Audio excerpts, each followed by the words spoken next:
Would you look at that piece of junk? I think my granddad used something like that for deer hunting back in the 50s. The voice, belonging to a young Marine recruit named O'Malley, was a low conspiratorial whisper, but it carried on the dry, dusty wind that swept across the high desert range.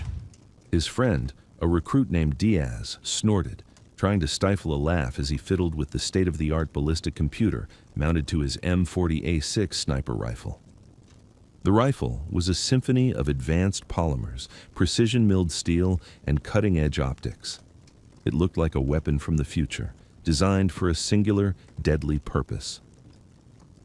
A few firing lanes down, an old man was carefully unzipping a long, worn canvas case that looked as ancient as the man himself.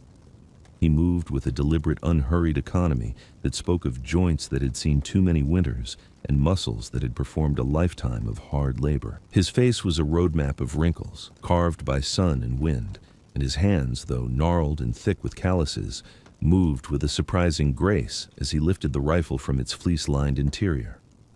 It was a monstrosity of an antique, a heavy wooden stock, dark with oil and sweat from decades of use, was mated to a blued steel action.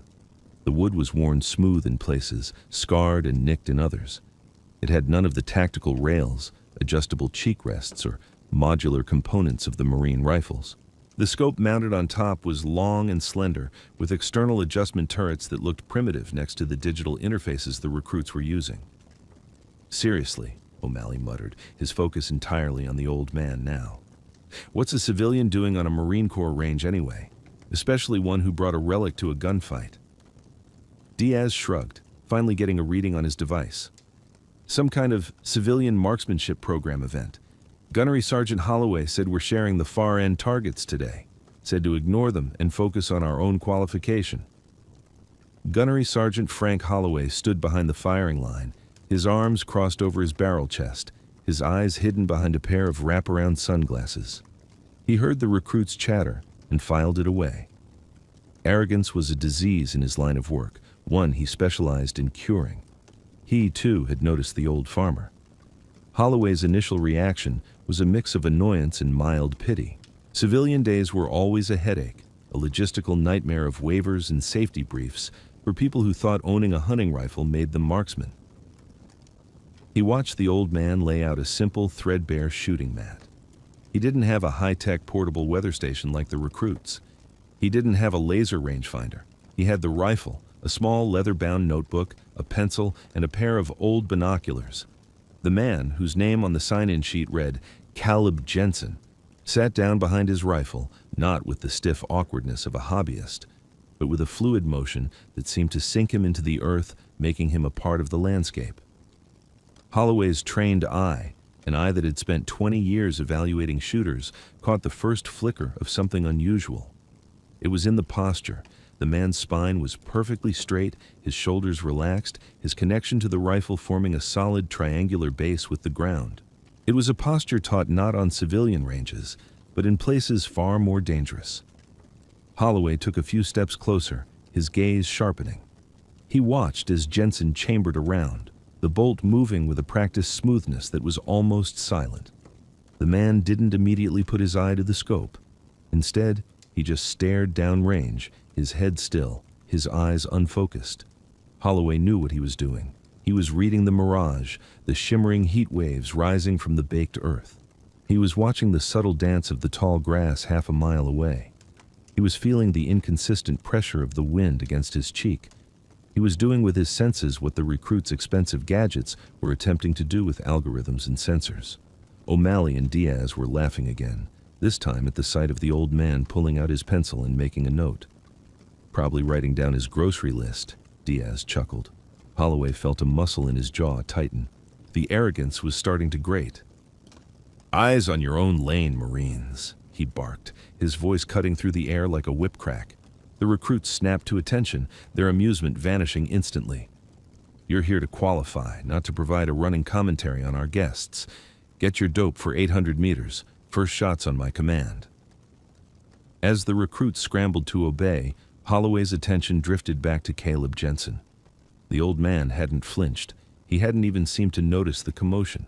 He was in his own world, a bubble of concentration so profound it was almost tangible.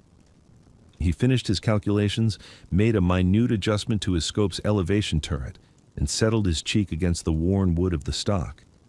And then Holloway saw it, the breathing. It was the second marker, and it was unmistakable. The old man's chest rose and fell in a slow, deep, rhythmic pattern. Inhale for 4 counts, hold for 4, exhale for 4, hold for 4. It was a perfect box breath, the kind of autonomic, stress-reducing discipline drilled into the very marrow of elite special operators and snipers. It wasn't the breathing of a farmer who hunted deer on the weekends. It was the breathing of a man who had lain perfectly still for days on end, waiting for a single critical moment, with his life and the lives of others hanging on the stillness of his own body. Holloway felt a chill run down his spine, despite the oppressive heat. Who the hell was Caleb Jensen? The command came down the line. Fire when ready. The sleek modern rifles of the Marine recruits barked in a staggered chorus, the sharp crack of the .308 Winchester rounds echoing across the valley. Through his spotting scope, Holloway watched the impacts. Diaz was on paper, but high, and to the left. O'Malley was closer, a solid hit in the 9-ring. The wind, gusting unpredictably through the canyons, was playing havoc with their calculations. They were good shooters, but they were young. They trusted their technology too much and their instincts too little. They plugged wind speed and humidity into their devices, got a number, and dialed it in. They hadn't yet learned that the wind was a living thing, a liar that could be blowing 5 miles per hour at the firing line and 15 in the opposite direction halfway to the target. After the volley from the Marines, a different sound joined the air. It wasn't the sharp crack of their rifles. It was a deeper, heavier boom, a resonant thunderclap that seemed to come from the earth itself. It was Caleb Jensen's old rifle. Holloway swung his scope over to the civilian target, a standard bullseye set at the same 800-meter distance. A moment after the rifle's report, a small puff of dust appeared just below the target, followed by the faint delayed ping of a steel plate being struck. When the target was pulled and marked in the pits, the spotter radioed back, his voice laced with surprise. "Lane 7, that's a hit. Dead center, X-ring." O'Malley scoffed under his breath. "Lucky shot." Holloway said nothing. Luck, in long-range shooting, was the residue of design. He watched Jensen again. The old man worked the bolt on his rifle with an almost lazy fluidity, ejecting the spent casing, which he carefully picked up and placed in a small pouch. He didn't look excited or proud. He simply peered through his scope, took another deep, controlled breath, and squeezed the trigger. The process was identical. The deep boom, the pause, the satisfying ping. The radio crackled again. "Lane 7, another X." Across the next 10 minutes, the pattern repeated itself. The recruits struggled, chasing the wind, getting frustrated. Their groups were respectable for trainees, but they were scattered across the paper. Jensen, meanwhile, was simply putting rounds through the same hole. It was a mechanical, monotonous, terrifyingly precise performance. Holloway walked down the line until he was standing directly behind the old man. He looked at the rifle. It was an old Remington 700 action, he could see now, but it was set in a custom stock that had clearly been hand-carved and bedded with an artisan's care. The barrel was thick, a heavy bull barrel with a patina of age but no sign of rust or neglect. The ammunition wasn't factory-made. The brass cartridges sitting in a neat row on his mat were handloads, each one polished, the bullets seated with micrometer perfection. This was not a hobbyist setup. This was a master's toolkit. The official course of fire moved back to 1,000 meters, then 1,200. The recruit's performance degraded significantly. At these distances, tiny errors in calculation were magnified into huge misses. The wind became a monster. O'Malley sent a round completely off the target, cursing into the dirt. Diaz managed a few hits on the steel silhouette, but his grouping was wide. Caleb Jensen, however, seemed untroubled. He spent more time watching the environment between shots, his pencil scratching in his little book. His pace was slower, more deliberate, but the results were the same. Boom, ping, boom, ping. He wasn't just hitting the target, he was owning it. Holloway could feel the atmosphere on the line shifting. The recruit's quiet mockery had evaporated, replaced by a sullen, confused silence. They were watching the old farmer now, trying to understand how a man with a museum piece and a pencil was outshooting them and their $1 million worth of government gear. They were witnessing a truth they were not equipped to comprehend. The weapon is only a tool. The real weapon system was the man behind it. When the 1,500-meter qualification was complete, the results were undeniable. Caleb Jensen had not only won the civilian competition, he had posted a score that would have been legendary even for a seasoned Marine sniper. He had dropped only a single point, a shot that landed just on the line of the X-ring. The recruits were packing up their gear, their earlier bravado replaced with a quiet, resentful humility. They avoided looking at the old man, who was methodically cleaning his rifle with the same patient care he'd shown in shooting it. For them, the day was a failure, a harsh lesson in their own limitations. But for Gunnery Sergeant Holloway, it was an opportunity. He saw the seed of a much more important lesson in the recruit's frustration, a lesson that no classroom or training manual could ever teach. He walked over to O'Malley, whose face was a mask of thunder. "Problem, Marine?" he asked, his voice deceptively calm. O'Malley hesitated. Then the frustration boiled over. "Gunny, it's this wind. It's impossible. My Kestrel says one thing, the bullet does another. It's luck." Holloway stared at him for a long moment. "You think Mr. Jensen over there just had a lucky day? You think he hit 29 X's at ranges up to 1,500 meters through sheer dumb luck?" O'Malley had the decency to look ashamed. "No, Gunny. But look at his gear. It doesn't make any sense." "Exactly," Holloway said, his voice dropping. "It doesn't make sense to you, which means there's something you don't know, something your computer doesn't know." He turned and strode purposefully towards Caleb Jensen, the recruits watching his every move. The old man looked up as he approached, his eyes a pale, washed-out blue, but they were clear and sharp, missing nothing. "Mr. Jensen," Holloway began, his tone formal and deeply respectful. "My name is Gunnery Sergeant Holloway.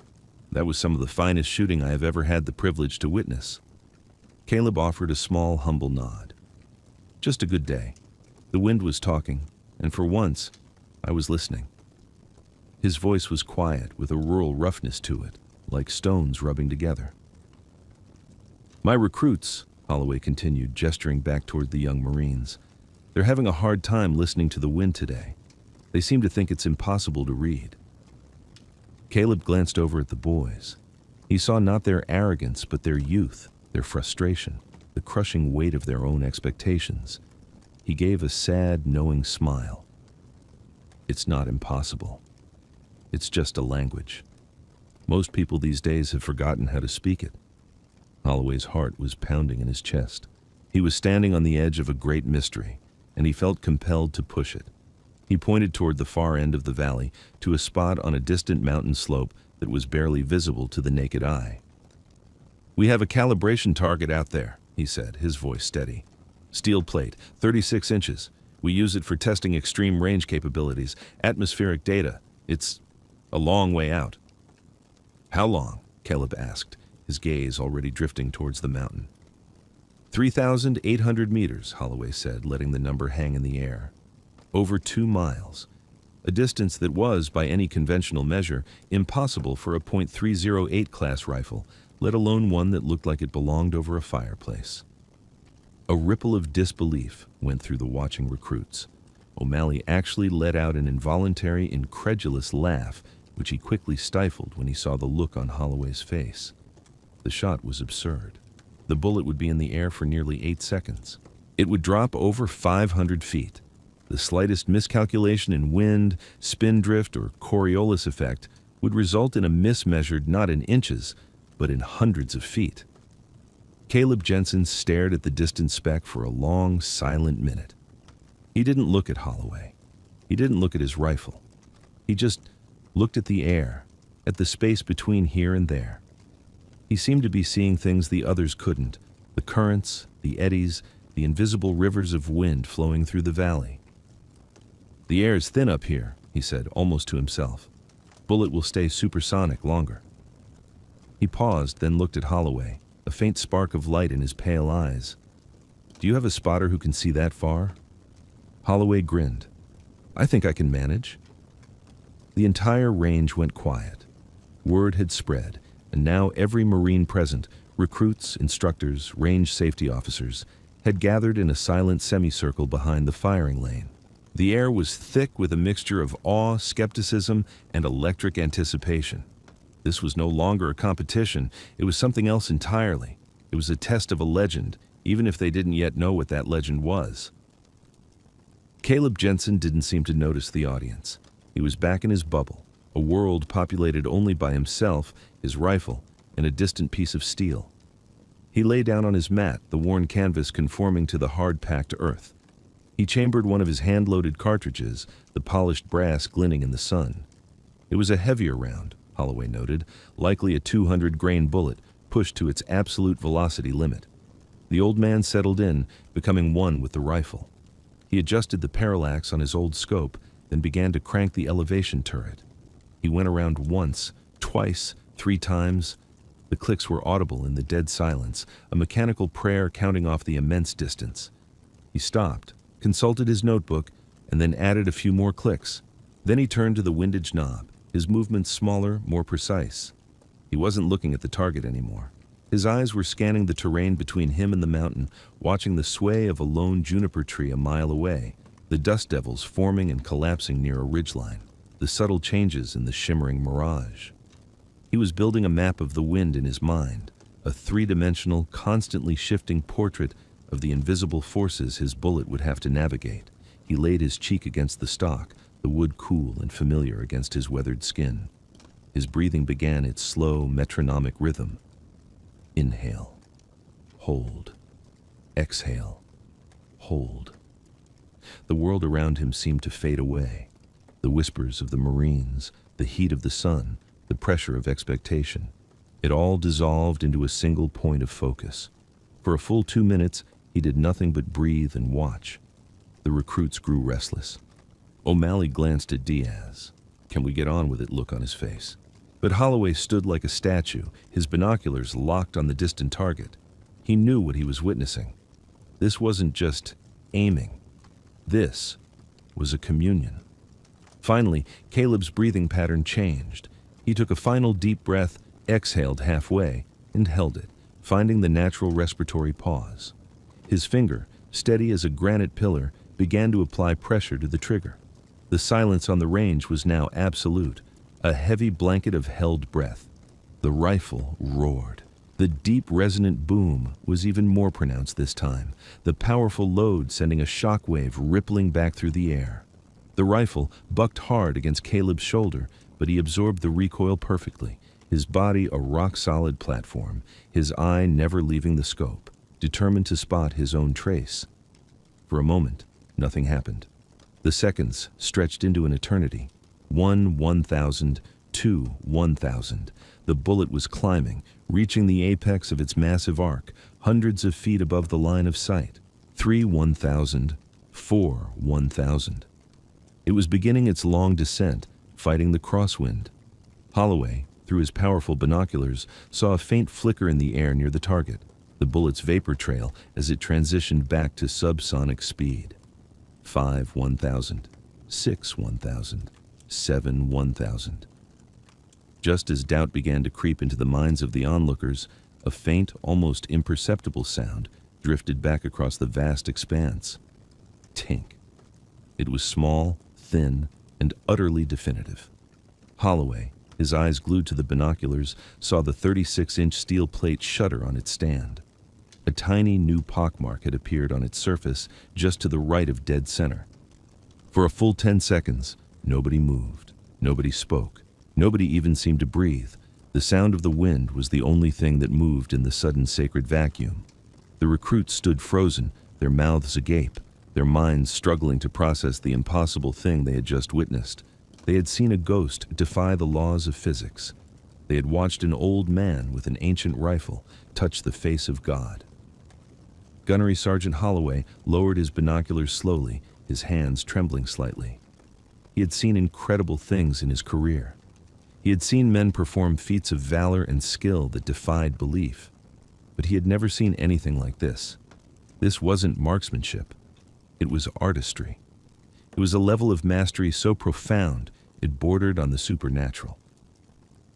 He walked over to Caleb, who was already working the bolt, ejecting the spent casing with the same calm, methodical motion as before. The old man didn't look up. He just lay there, staring down range, as if he were the only person in the world. Holloway stopped beside him, his shadow falling over the worn rifle. He didn't know what to say. "Good shot" felt like a pathetic understatement. "How did you do that?" felt like an insult. So he reached for the only thing that made sense, a piece of history, a key to a door he now knew was unlocked. "They say Carlos Hathcock once used a scope-mounted .50 caliber machine gun to make a shot at over 2,000 yards, Holloway said, his voice quiet and filled with reverence. It wasn't a question.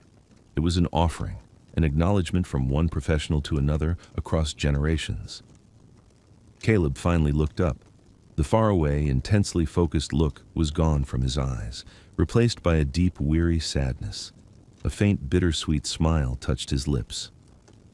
"Hathcock was a legend," he said, his voice raspy. "A good Marine. He did it in Vietnam. Different war, different rifle. He patted the wooden stock of his own weapon. Me. I was in a different place, a colder place. We didn't have machine guns. We just had our rifles and the wind." The pieces clicked into place in Holloway's mind. The box breathing. The obsessive mastery of wind reading. The hand-loaded ammunition. The quiet, unassuming demeanor that masked a core of tempered steel.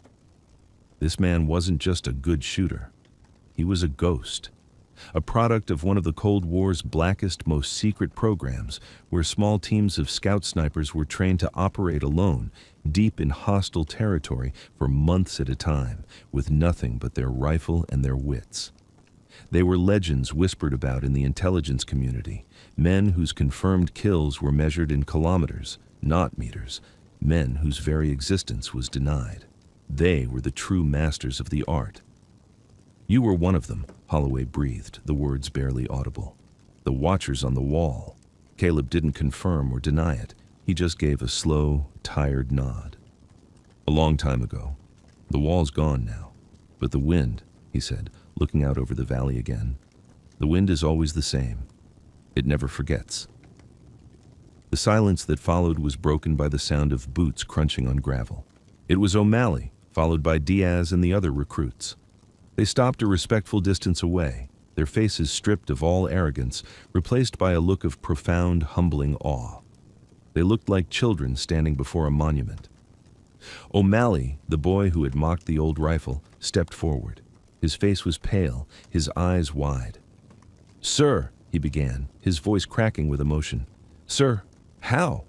How did you know what the wind was going to do?" Caleb Jensen pushed himself up slowly, his joints groaning in protest. He looked at the young Marine, and his gaze was not one of judgment, but of deep paternal kindness. He saw the boy's potential, buried under a layer of youthful pride. "You don't know what the wind is going to do," the old man said gently.